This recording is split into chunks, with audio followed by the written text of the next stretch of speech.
Well, welcome to our final episode of our small group series. You have made it all the way. Congratulations.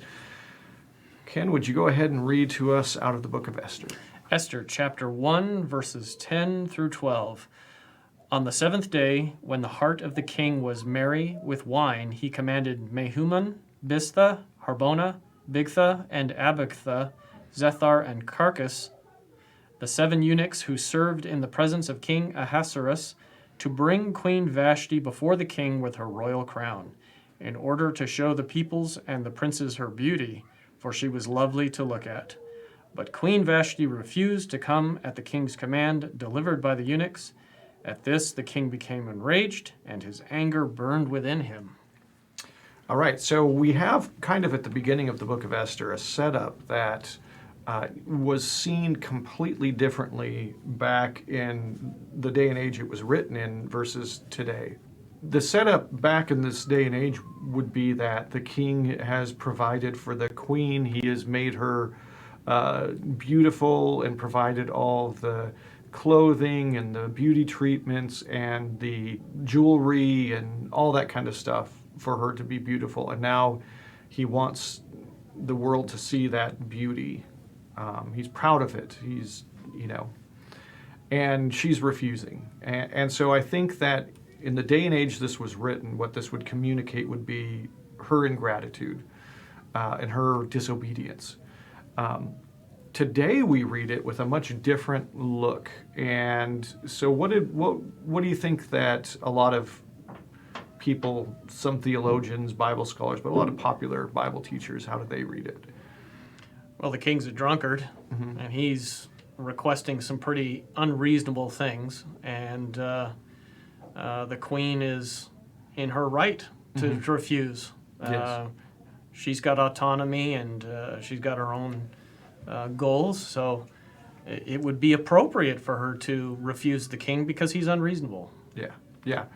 And so the problem that we run into sometimes with the story of Esther is by looking at it the way that we would look at it as modern people, it becomes difficult to parse out the nature of the story and what symbolically is happening in the story. And because the good guys become bad guys, the bad guys become good guys. Now, not all the way through the story, but a lot more of this gets changed around in the modern retelling than we would suppose, I think.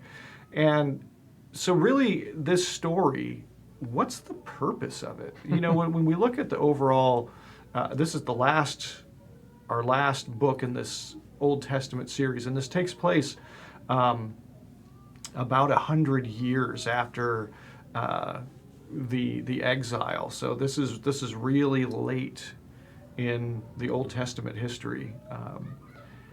What's the purpose of this story happening here? That's a good question.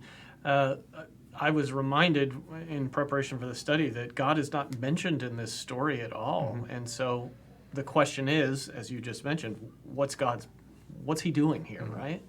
And one of the responses, I think, is we have to look for God, and we have to do a little more digging and figuring it out. As far as what the story's doing here, I think if you look hard enough, one of the things is God is there even though he doesn't seem to be there. He is definitely at work, but it's not as overt as perhaps in previous books or in the history of Israel. So perhaps that's one aspect of it, is that God is wanting to the idea that God is still at work in his people and through all humans, I suppose. Yeah, there's something that's going to be more subtle kind of from here on out maybe, and this is kind of easing us into that subtlety.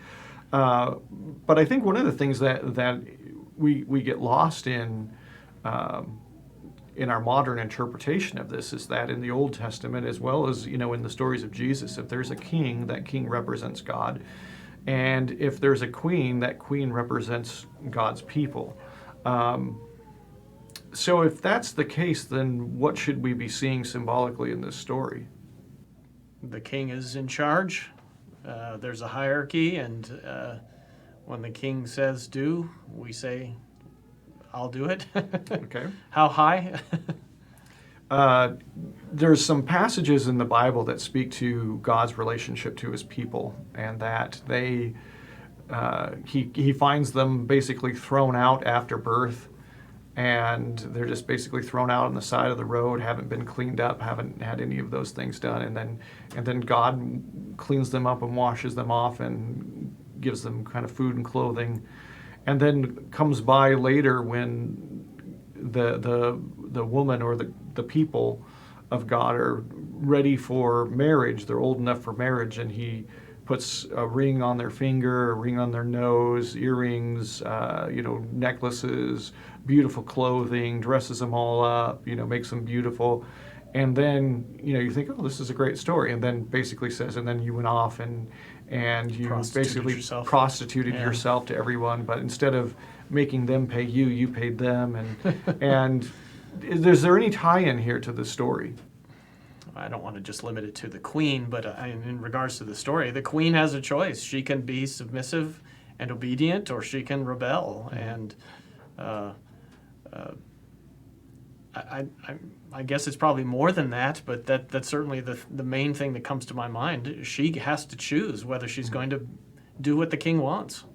Well, what's interesting as you look at this is that there's an element here of Vashti kind of representing the people of God, and ultimately God is going to choose a different queen, a different people, so to speak, and there's a reason why this story happens at the point of history where it does. And now in the story, the Jewish woman is the one who becomes the new people. I would say that that's interesting because it gets the Jewish people invested in the story and wanting to remember the story and including it in the scriptures and all that kind of stuff.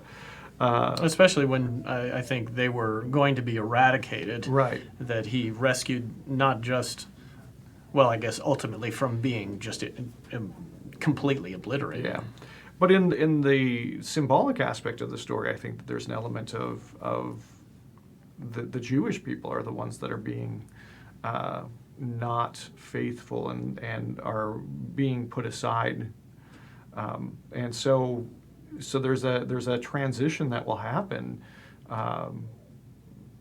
when Jesus comes to a more Gentile-oriented kingdom, and I think that what's fascinating is that this is kind of being foretold in this story, but mostly being missed, the significance being missed. Now, in the story that goes on, we have the king being upset that his queen won't come to the party, and so puts her aside and decides to find a new queen. So he has basically a beauty pageant, and Esther's the one who wins, and so she becomes the new queen.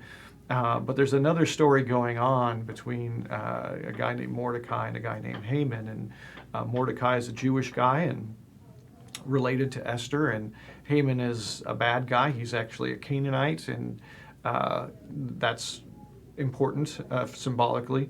And there's going to be this ruckus between the two of them that will end in possibly all of the Jewish people being wiped out. And in order for them to